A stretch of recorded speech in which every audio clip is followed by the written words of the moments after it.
Hey,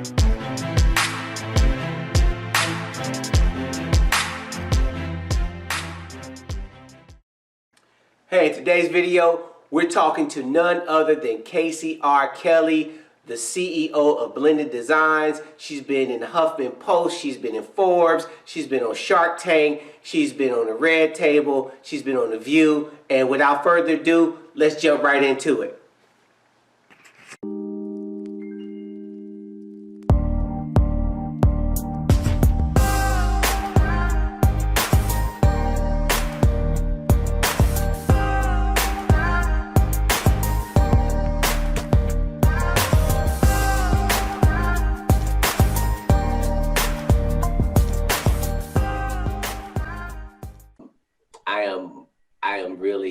I'm really excited just to talk to that. So in this, so you hit the scene probably about 2 years ago, 3 years ago, where it started about 4 years ago. Mm-hmm. It started to blow up, and you start in that process. What were you thinking at the inception of what you were doing? I'm going to be very transparent. One thing that I do whenever I'm talking to people is I'm very, very transparent. So I think it's obviously, knowing our story, the fact that you have God is dope on your shirt is just like, you may not know our story. So I think in 2019, I was diagnosed with autoimmune disorders. But before that process, I was always sick. Like I went through major sicknesses and would, just have things going on with work. I had a 6-figure job, consumer insights analytics, but I worked from home. And so it's like, how can you be stressed and sick working from home? Like that's an ideal situation pre-COVID, right? So, but I would have like major panic attacks when I would see an email come in, like the little email notification come in from my boss. I would get like a major panic attack, would get sick, wasn't sleeping. My doctor decided to put me on a medical leave of absence beginning January 2017 for 6 weeks because he felt that I had work-induced stress. Mm. And during that time, I was sleeping, I was happier, and I was like, babe, I just really don't think I should go back to work. Like, I think I got to figure out something else because work is killing me. Mm. And I called my pastor. I remember this vividly because I was on my way to Orlando. I live in Jacksonville, Florida. I was on my way to Orlando to pick my cousin up, complaining that she booked her flight in Orlando instead of landing in Jacksonville. But on the way there, I called my pastor, and it was like 2 weeks before it was time for me to go back to work. And I was like, I'm just not feeling like I should go back. I don't know what to do. I said, I've been at peace. I've been happier. He said, well, why don't you and Harvey fast for 3 days? And I'm like, 3 days? That's a long time. So he was like, yes. He's like, just fast. He said, just do a cold fast. Just fast from everything for 3 days. I'll be with you in prayer and intercede on your behalf. But I think you need to hear from God. And I'm like, okay. And which was, again, the worst timing possible because my cousin was coming in from out of town. Me, my cousin, and my sister always go out to eat. I don't drink, but, just, That's hanging out. What happens when you fasted, though. Right. Like, whose idea was this? So, and it was like the first time I've ever done like a full, like no food, no water, no television. I did have Blended Designs, but it was a totally different business model. Like we were doing like wedding stuff, right? Mm. And so during that time, my husband, he fasted as well. He's on medication, so he had to, eat and drink in the morning for his medicine. But it was like I fasted from everything except like I would still do like the posts that I needed to do for Blended Designs, right? I wasn't really on social media, so I was still fasting from everything. On the second day of my fast, my then 8-year-old son, Carter, he's 12 now, came to me and said, I have an idea for Blended Designs. And I'm like, okay. So I'm like, let's have a business meeting. So we're like in the, because I'm trying to teach him to think through things. Right.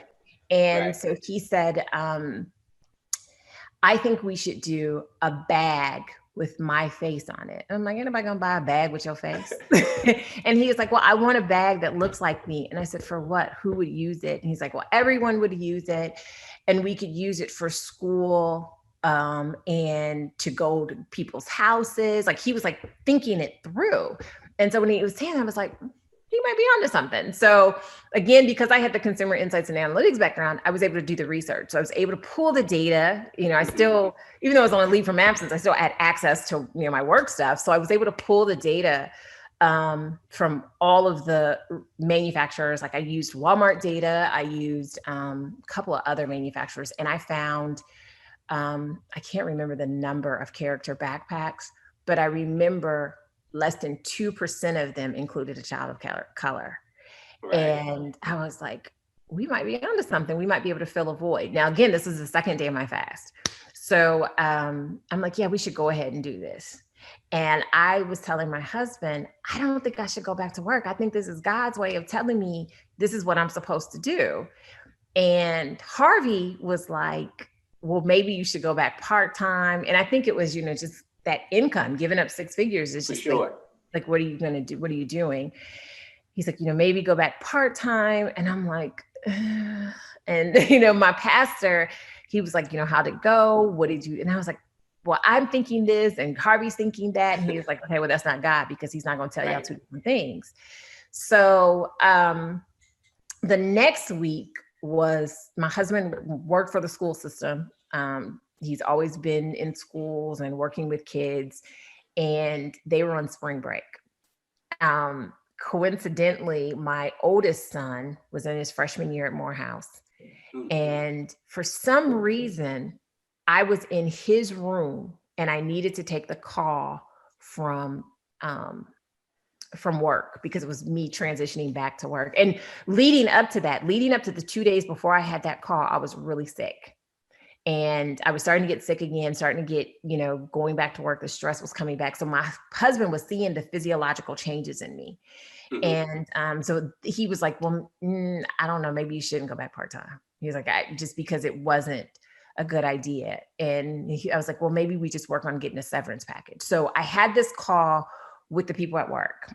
And I was, for some reason, in my oldest son's room on the call. And my husband was in our backyard, which in our bedroom, he was in the backyard with the dogs. And in our bedroom, you can literally hear everything, coming from the backyard. So it's almost like I needed to be in there so that I could hear silence. It wasn't interrupted by him being outside. I started to get a panic attack because, I'm trying to argue my value for a severance package, and, just telling them that, this job is killing me. And all of a sudden I felt like this sense of calm come over me. And I literally heard clear as day, I got this. And I'm like looking, and again, I'm in my son's room, the window's down, ain't nobody in there. Other side of the house. And I was like, you know what? I don't need a severance package. Just let Friday be my last day. And wow. And it was March 20th. My last day of work was March 24th, 2017. And so that's why I'm like, it's crazy. Like, that's my story. And so like my story started blended designs conceptually with the backpacks, came from fasting, and everything was happening in order, in time, in place. During that time, we never missed any bills. Like, no bills were late, always had a roof on our head. Like, our quality of life pretty much stayed the same. Like, there was literally no change. We launched the backpacks from the time that Carter mentioned it until the time that we had the call. It was a week and a half. And so I had a manufacturer, I had the mock-up, I had a design. The 27th, the morning of the 27th, I woke up with pictures of the actual product that I posted on social media. So that was like my first day of entrepreneurship. So it was just like kind of full circle. And In April, I spoke with somebody from the SVP of Supplier Diversity. I sent him a pitch at SVP of Supplier Diversity at Walmart. I sent him a pitch. Within an hour of him receiving it, he called me and was like, okay, we got to get you in the stores. So that was like further validation. This is a good idea. This is it. And knock on wood, the process for Walmart is very difficult and very long because if we would have gone in Walmart right away, we probably wouldn't be where we are today. For sure. And we ordered 1,000 backpacks. My brother-in-law, who he's retired from the NFL, he helped me with the order for the 1,000 backpacks. And they were coming by boat, which meant they were going to take a long time. And July 7th, 2017, I call it my Yandyversary. I woke up and my Shopify store, I was getting notification after. I was like, what the heck is going on? Like, I was so confused. Like, where were all these orders coming from? And I mean, I think at that time combined on social media, we had less than 5,000 followers on, with everything. And we had like 180 some orders that day. And I was like, what happened? Wow. Yandy Smith randomly saw our post and shared it on her page. Wow. And the rest is history. And so, yeah. Wow. It's a, and I'm sorry to go straight religion. Oh, no. That is, because see, I think what people fail to realize is the God factor in this piece. And I'm glad that you're unashamed to talk about the God piece in this, because it's easy to mask that over and not pay attention to the God piece. God has a funny way of getting us to move. And he doesn't matter what he has to do to get our attention. And he knows what works for each person. So he'll go to the extreme so that we can recognize if we're not supposed to be in that place.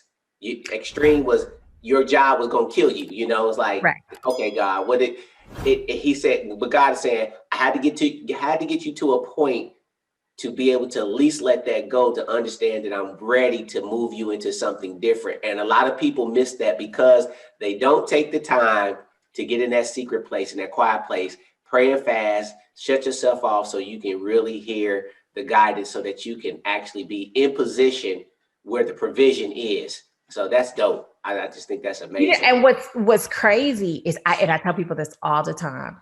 I think I was at 44, 45 at the time. In 45 years, I never heard God speak to me. Like, I've never been like, you fast and you pray and like, well, did God say that? Was that me? Or was that me? There was no question. There was like, right. It was like, and I told, like, whenever I tell this story, I always say it felt like being baptized, because I was like stressed and the anxiety was coming. And I have really bad anxiety. I have panic attacks and the whole works. And like, I was like stressed. I was shaking. I'm talking to these people. I'm feeling like I'm having to fight for my worth and validate myself. And it was like literally just straight calm. And as calm as could be, I was like, you know what? I don't need a severance package. And I've never experienced anything like that and have not since. But the peace that passes all understanding is where you were. It was a peace that passes all understanding. And now this is just God is going to require you to go beyond where you are now. And I'm not about to get into that side of it because, the pastor side of me, because I actually pastor a church as well. But so I pastor a church called Relevant Church here in Southern Indiana. So I live in outside of Jeffersonville, New Albany, like if you go 65 South.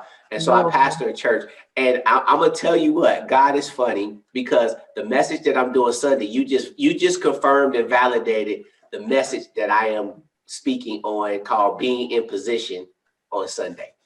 So thank you for that. Okay. Well, what's funny, and I'm sure you were probably going to get to this with, just with talking with it as part of entrepreneurship, how COVID affected us.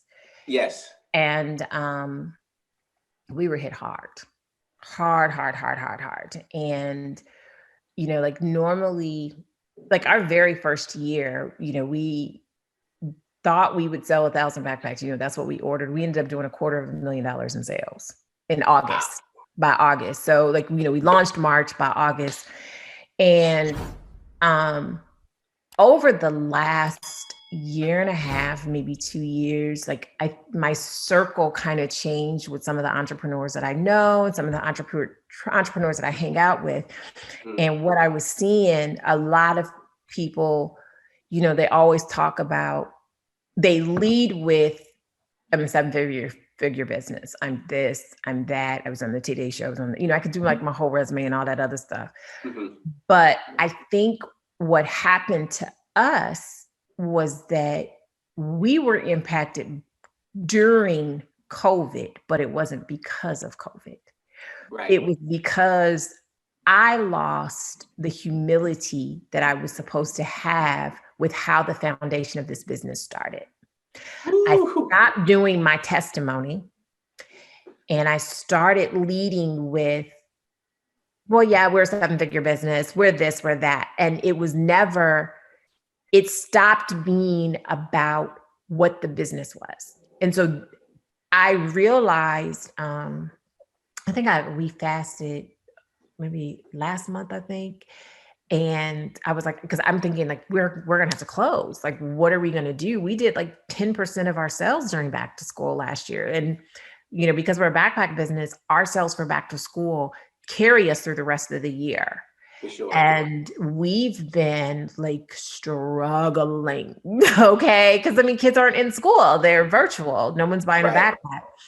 And so I'm like, I just don't know what to do. I'm like, okay, let's do a fast. Let's fast for 3 days and let's get the direction and see what we're supposed to do. What came out of that fast was what I wasn't doing.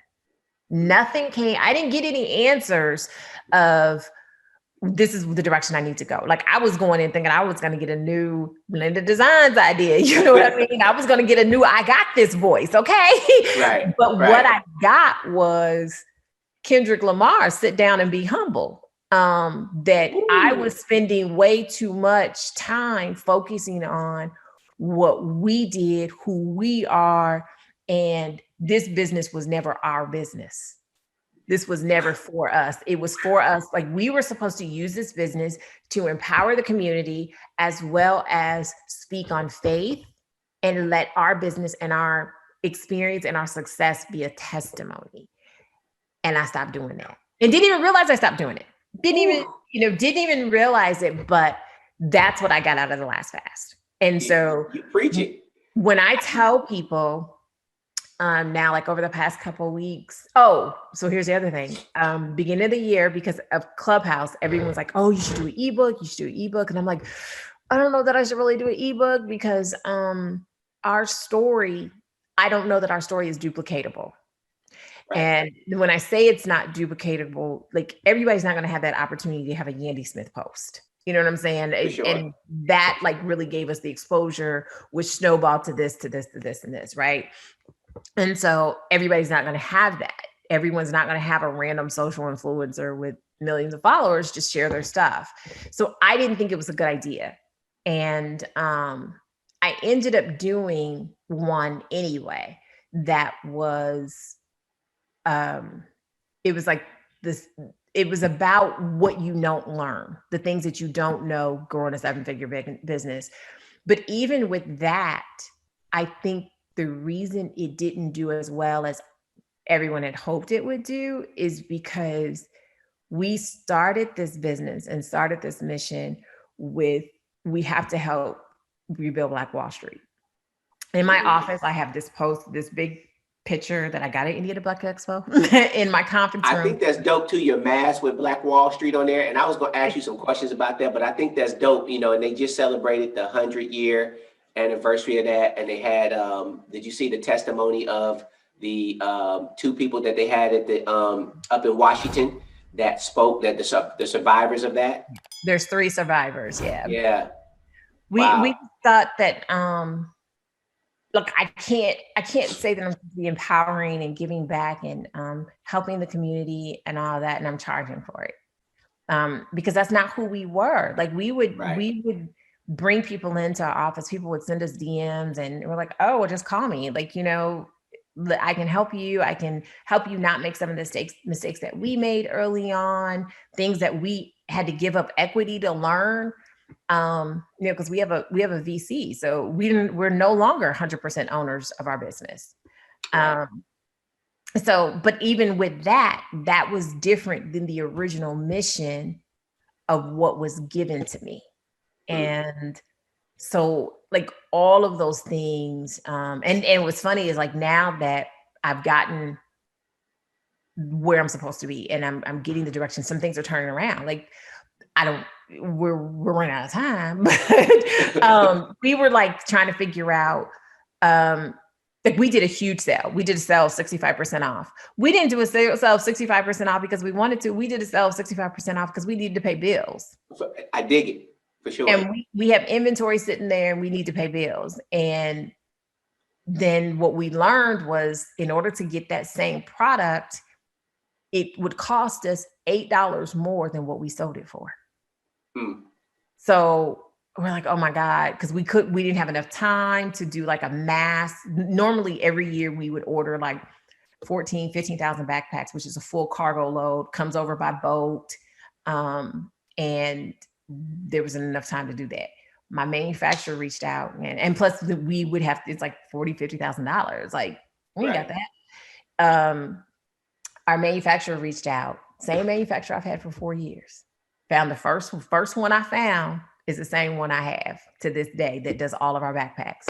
She said, we will allow you to pay 10%. We'll go ahead and ship it so that you have the inventory and can do the sales. Because I'm like, we depleted all this inventory during the 65% sale. What are we going to do? Come back to school? How are we going to be ready?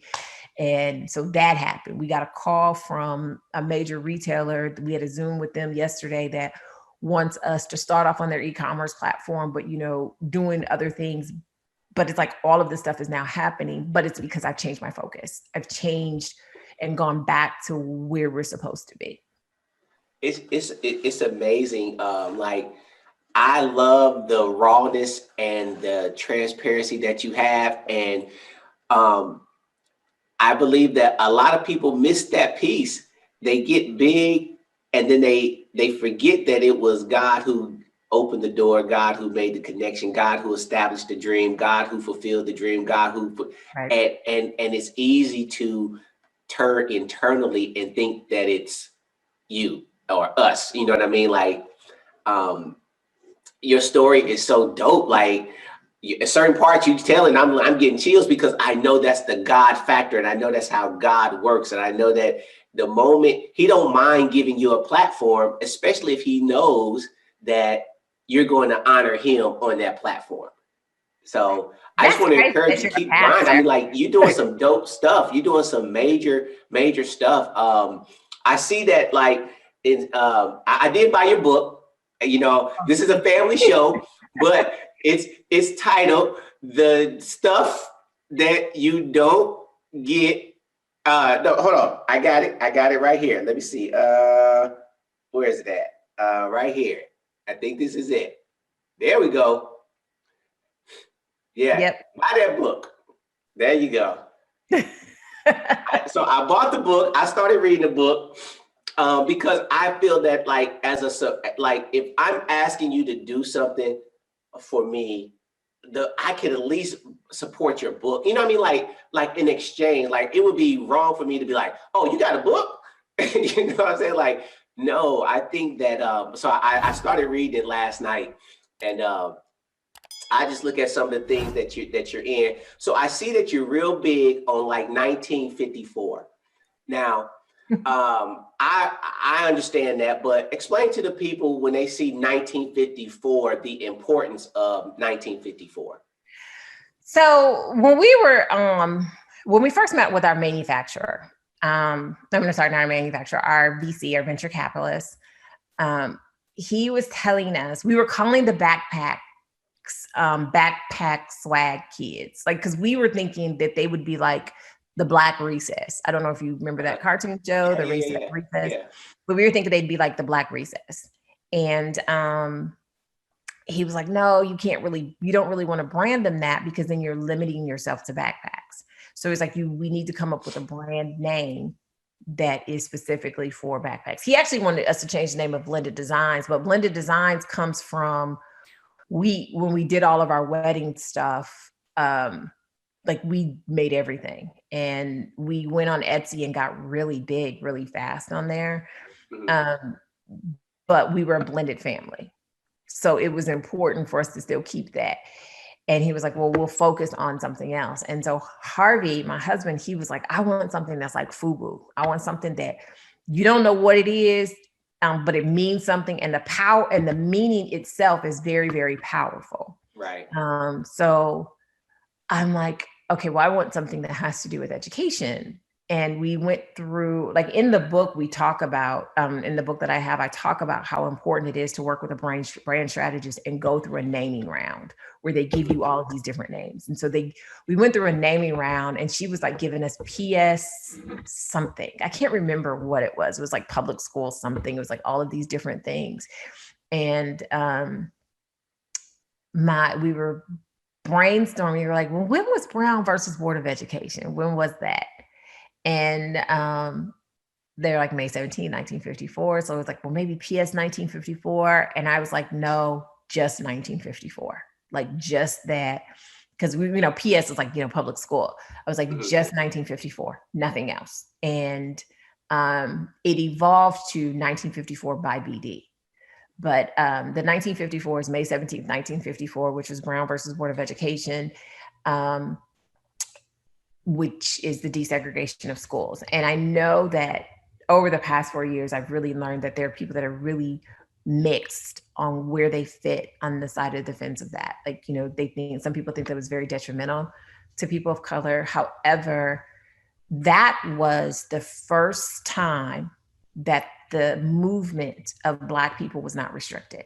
So it started the civil rights movement. It was the very first thing, people talk about the civil rights movement of the 60s, but it actually started with that, because that was the first time that we could not be told somewhere that we could not go. So the fact that we were now given that choice, and the choice was in ours, and it gave us a sense of power. So whether you decide to act on that choice, it's the fact that the choice exists. And that is so important and so powerful. And what we would always say is, just like, Linda Brown and her family were instrumental in desegregating schools, we want to desegregate the back to school category, because there aren't people that look like us in the back to school category. Like I mentioned before, less than 2% of the character backpacks include children of color. But it was really worse than that, because, like, for example, there was the princess bag. Each of the Disney princesses had their own bag, but Princess Tiana was only on a bag with the other Disney characters. So she was on a collection bag, right? So she didn't have her own. And that's what we were seeing, consistently. Now, of course, this was before Black Panther. And, Shuri has a bag now. But, also what I was learning is that Disney was making those bags, but the buyers weren't selecting them to put them in their stores because they didn't think they would sell. Right. And so we've helped them see that that's not the case. So, one thing that Yandy has said, there's two things that she says that I absolutely love.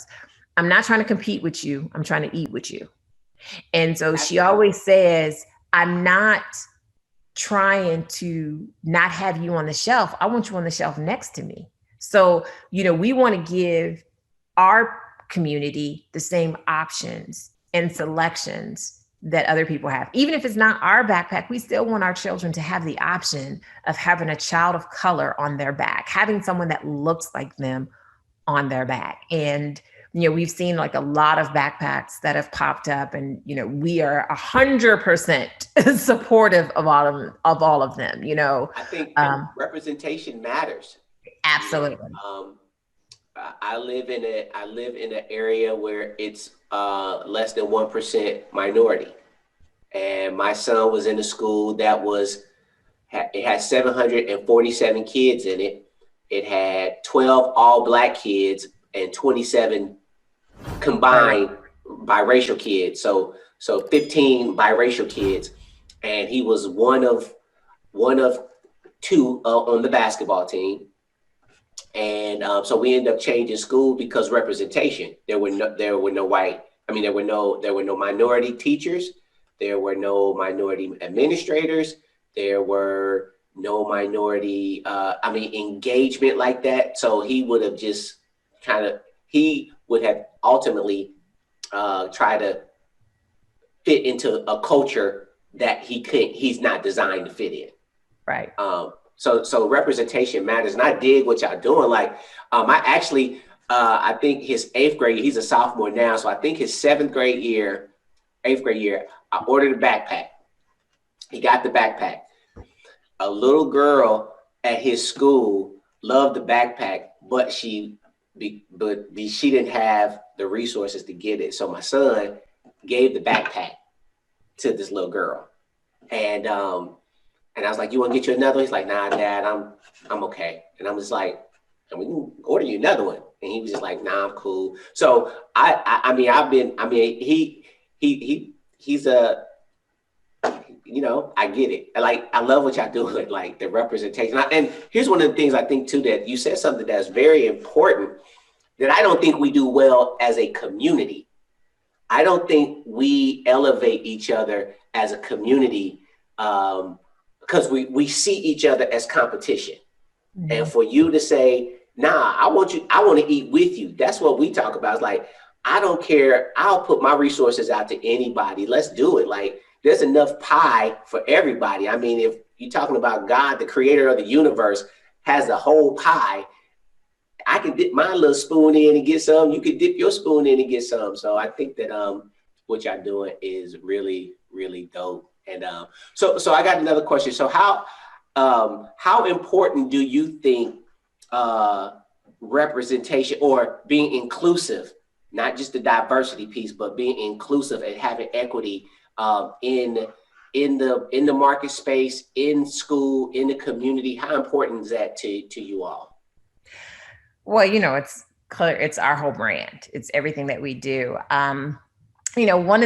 It's so weird because, you think about, God was actually preparing me for this from day one, specifically with what I did for a living. Like, my job was like, you're in Indiana. So, your Kroger card, your rewards card, when you swipe that card, that data goes somewhere. So my job was to use and understand that data. And, how do you target different segments of the world, of the country, and just different segments of within your market share.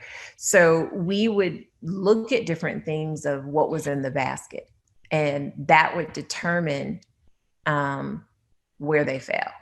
So there were certain items that if people have hot sauce, there were certain hair products, right. We would say, you could assume this is a Black household.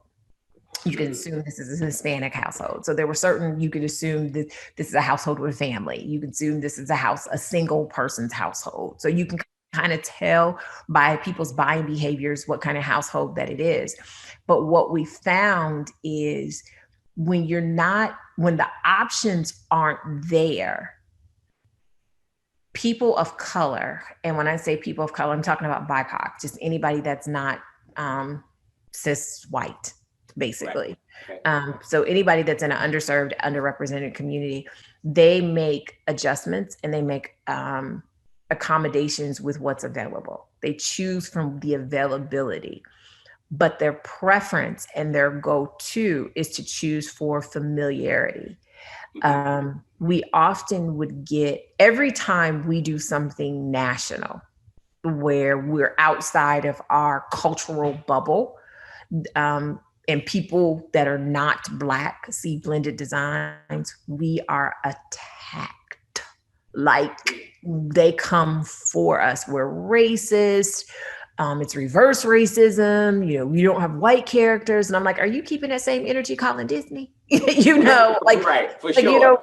Right. Is that what we're doing? Right. But it's because they have never walked in a space where they did not see themselves and they had to choose and make do with what those choices were. You will see a little cute Black girl carrying a frozen Elsa backpack because it's cute, that's available, it's familiar, we know Elsa, but that's not the first choice. That's not who they want.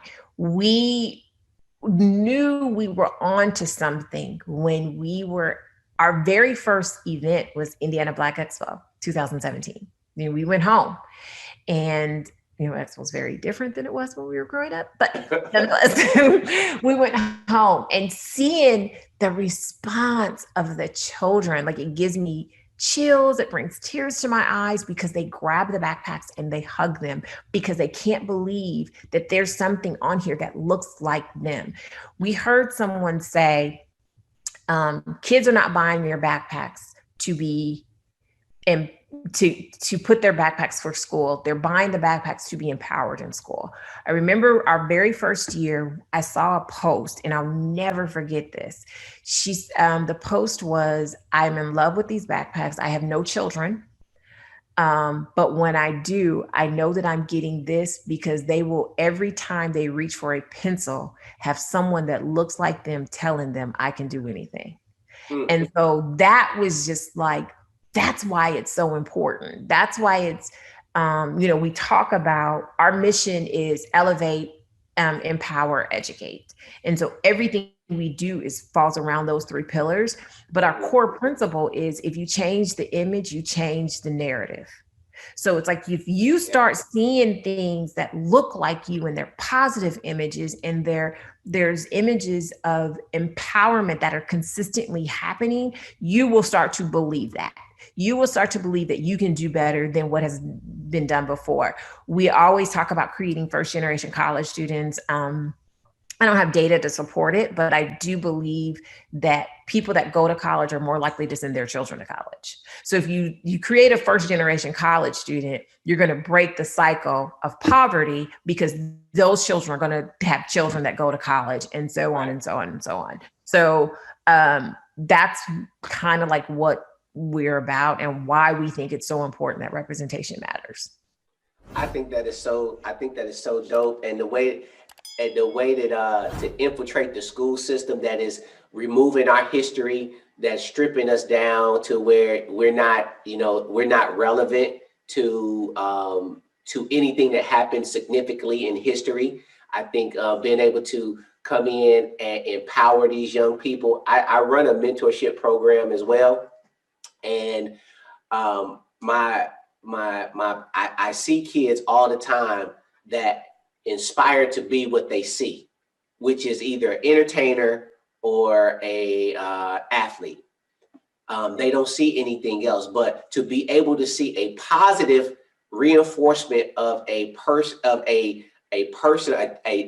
young person of color on a backpack, that is saying, oh man, like there's more out here than being an athlete or just being, I just think the imagery of it is so dope. And I just love what y'all doing. I do. So we have a backpack. I was looking to see if there was one in here. I'm at home, but there's a backpack we have. It's called the Professions. It has over 100 professions on it. And it's still on the pocket, says I can do anything. And when I say 100 professions, if you think it's on there. We went through and we made a list of all and it's a collage type, like word cloud. It's a word cloud image. And, like author, pathologist, surgeon, venture capitalist, like all of these different professions. And we call it the Professions. Chemist, like you name it. Athlete is on there, and entertainers on there, singers on there, but it was just, you're not limited by what you see. Sure. I think clergy is on there, like like mortician is on there, like you name it. I don't know too many people that grow up saying they won't be a pastor. You know what? Many are called, but few are chosen. So. I'm just saying, like, most of my pastor friends and myself, we ran as far and as fast as we could the opposite way before we said yes. So, but but I dig that. I'm gonna find it. So I do I'm doing a back to school event on July 24th. So I'll see about actually ordering a handful of backpacks and just doing them as giveaways. Doing some really dope, packing them with some really cool, dope stuff. And then these will be our special giveaways that we give, because I think we already have the backpacks ordered, but I want to do some. I'm gonna order probably 20 backpacks, and we'll give those away as some really dope backpacks that I think we can at least get it out. I mean, we're in Southern Indiana, so like it's not a lot of diversity or inclusiveness What in we this gonna area. do right here is go back. I really appreciate you jumping on. Back in the day. And so I know you said you graduated in 1990. Yes, I will be 49 in a couple weeks. That is awesome. So I graduated in 92. And so I have a segment called Back Down Memory Lane. And so I just kind of do this. Can you hear that? I can't hear, but I can see LL, and I'm thinking it's my radio. Oh yeah, Back Down Memory Lane. I heard the song. Okay, so 1990. What was you rocking in 1990? Did you have the swoopy hair? The jelly? No, I had it asymmetrical. So it wasn't swoopy, but it was asymmetrical. Like I had like multiple lengths going on in there. You had the piece that covered the eye. I did. Like I have my senior pictures. So at Park Tudor, you have to do two types of senior pictures. You have to do formal, where you wear, like you literally have to wear a formal gown, which is our graduation. The boys wear tuxedos and the girls wear white T-length or longer formal gowns.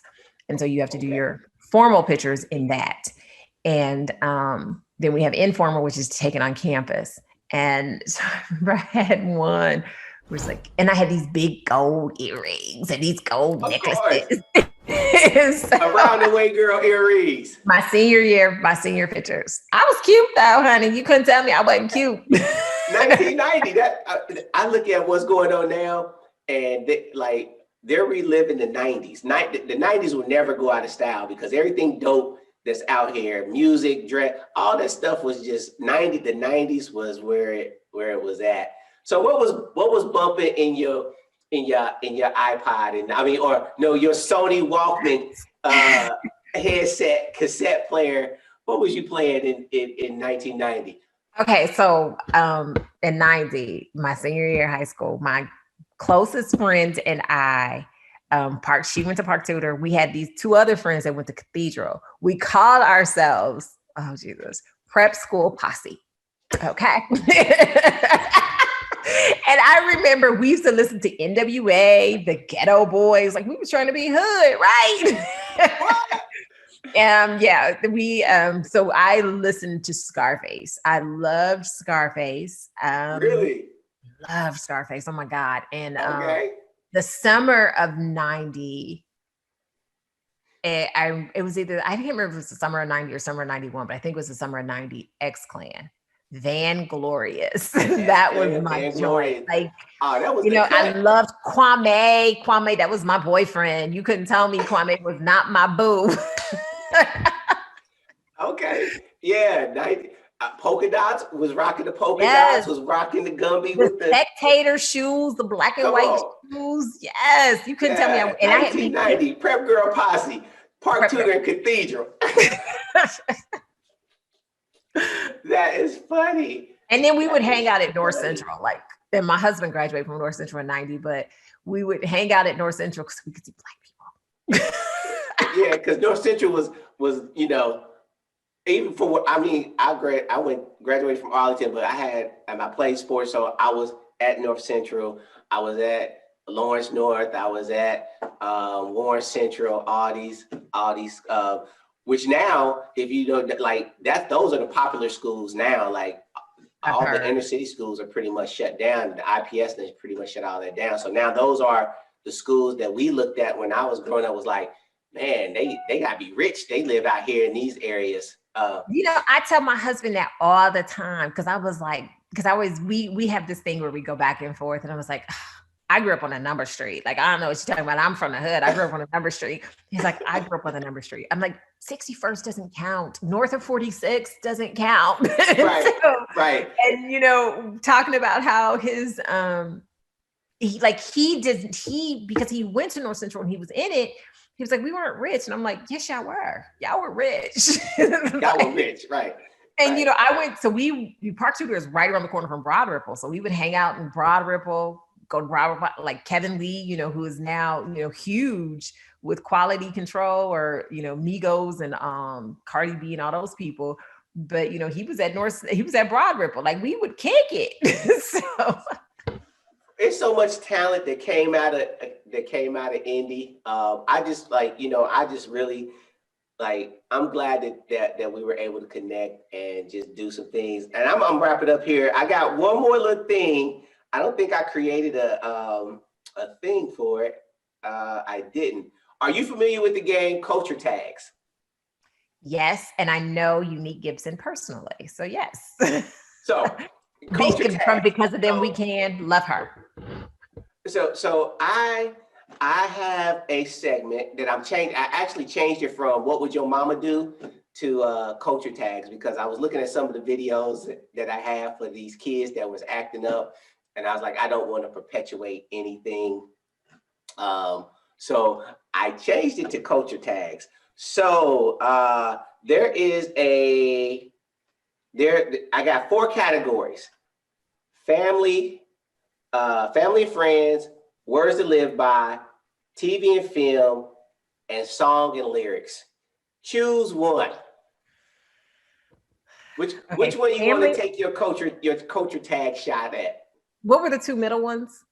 Our family and friends, words to live by, and TV and film.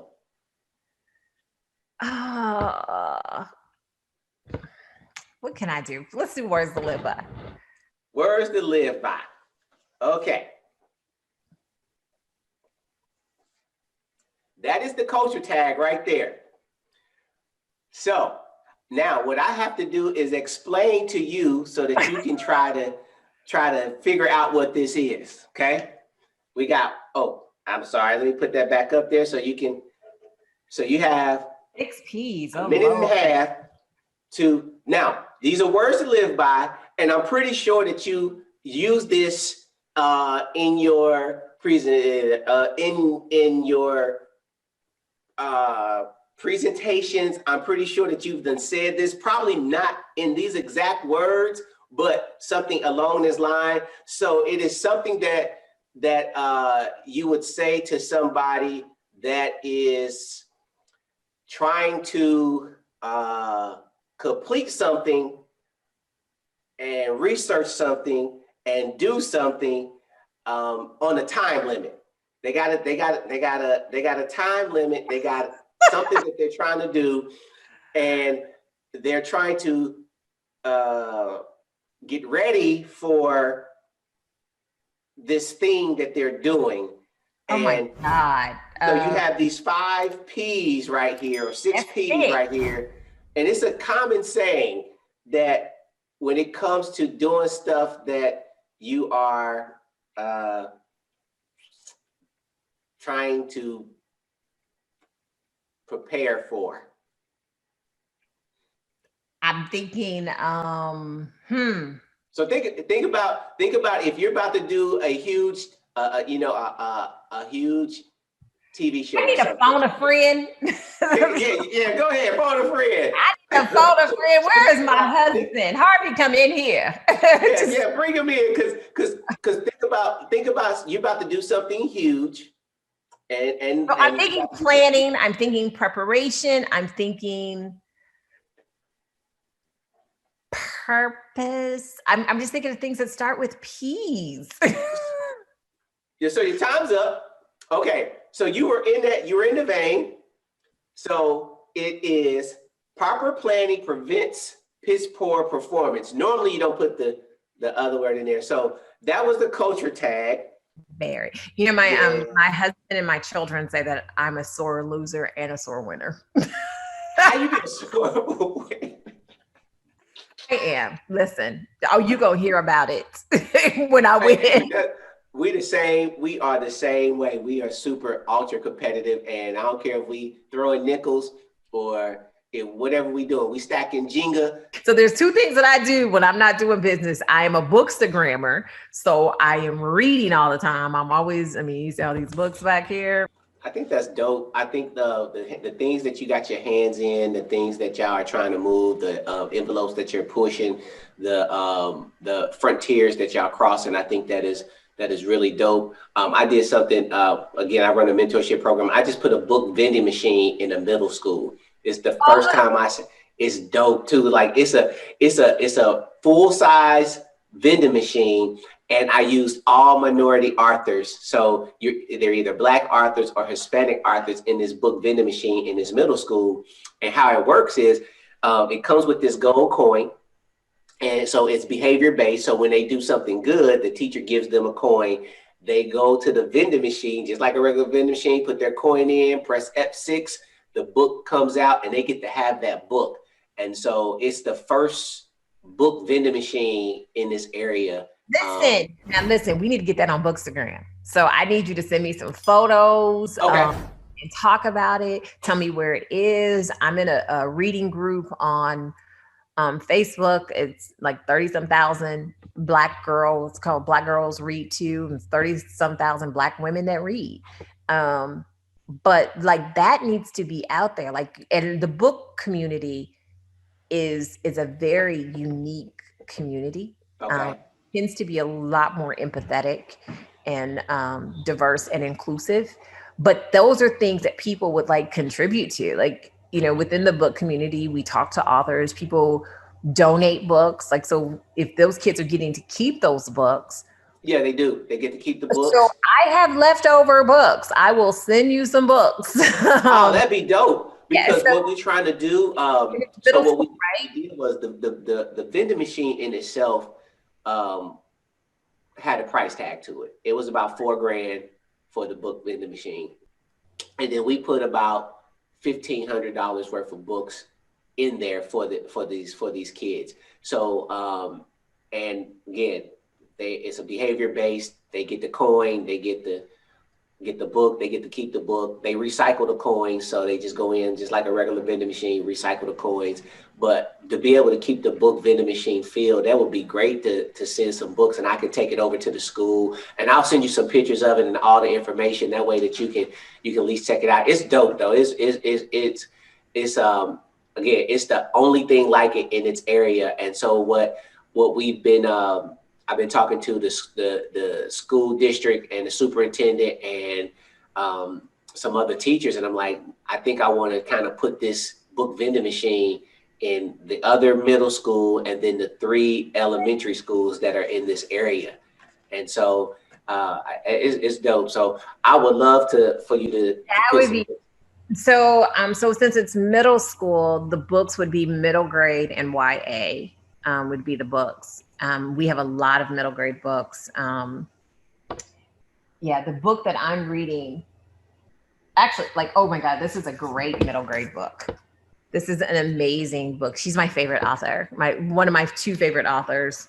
But this is a great middle grade book. Nick Stone does middle grade and YA, but we can definitely send you some. I know plenty of authors that will contribute to them.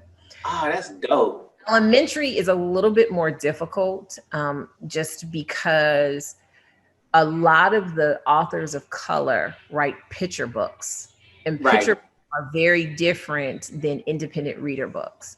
You know, picture books are, it's primarily image based in the story, but the actual verbiage and the content has to be read at a much higher reading level than the content.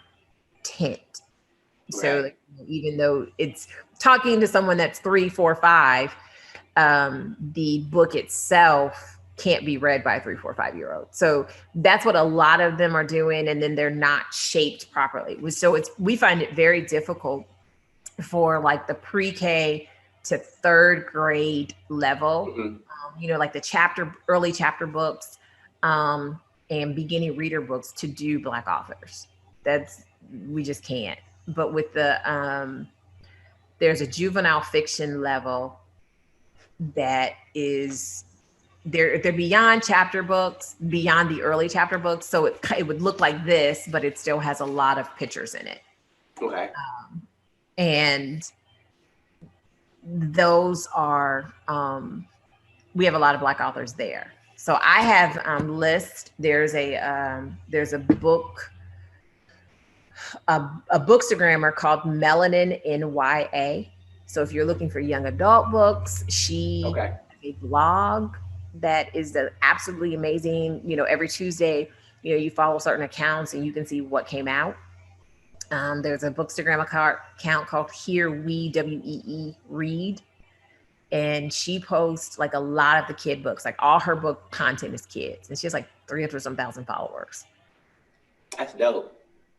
I just love. I got some books to send to you now. And we will, and as you send them, I will get them to the teacher. We'll put them in there. We'll take pictures. I'll send you the pictures. I think it is because what we're doing in this school is like, again, it's not happening. When I show people the vending machine, they're like, wow, what, so it's like really dope. I was really excited to be able to. Like my whole vibe was like, what? What vending machine? Wait till I send you the pictures. I will send you the pictures here shortly. Oh my God! Like that. You can see this good vending machine. It is dope. It is really dope. And what we did with my shirt is talking about. I love it. I love it. I love it. I love what you're doing. I'm gonna put your information up. I think that we're gonna go right here. I think everybody, I need for y'all to go and support. I need y'all to support Casey. I need y'all to go buy her book. I need y'all to get in her environments. I need y'all to get in her space and be a part of her community and show her some love, buy her books. I want to also I need to go check out Blended Designs. For real, it's dope. It got some really dope stuff on there. Some really cool stuff that you can buy. I got my Crocs on right now. You can't see it, but I'm about to order the little Croc pins. They got masks. They got backpacks. They got stuff if you're in the Divine Nine. They got all kind of things that they are doing. They're creating. They're breaking frontiers. They're crossing frontiers. Follow them definitely on their Instagram. For the Diversity Reads, you can do that. Just be a part of that community. I know that is that I have a lot of people that read and they're avid readers. Please be a part of that community. And let's see. And I have your. Oh, there we go. That's your book. I have some other. Let me go over here real quick. And we need to talk offline because I'll help you get accounts with publishers so that when you find the books that are not donated, you'll be able to get them very, very inexpensive. Okay. Definitely. Hey, follow her on Instagram. She is definitely somebody that you need to follow. She is awesome and amazing. They're doing some really dope stuff. I appreciate you taking time out to chop it up with me for as long as we've been on. Like this is, I'm telling you, you bless me. You'll have fun editing this one. You're like, okay, we're gonna cut that out. You totally blessed me, and I am grateful that you were able to jump on. Again, everybody, jump on in any of these platforms that she's in. Become part of her community. Join the conversation. Help push the narrative so that we can continue to be visible and present in these spaces. And you have anything you want to say? Now, I thank you so much for doing this. I really appreciate you taking the time. And I know that, sometimes I go off on tangents. So you'll have fun editing this one. And I think this is a great platform that you have, and will definitely follow and subscribe and, make sure that I am paying attention to what you have coming up next.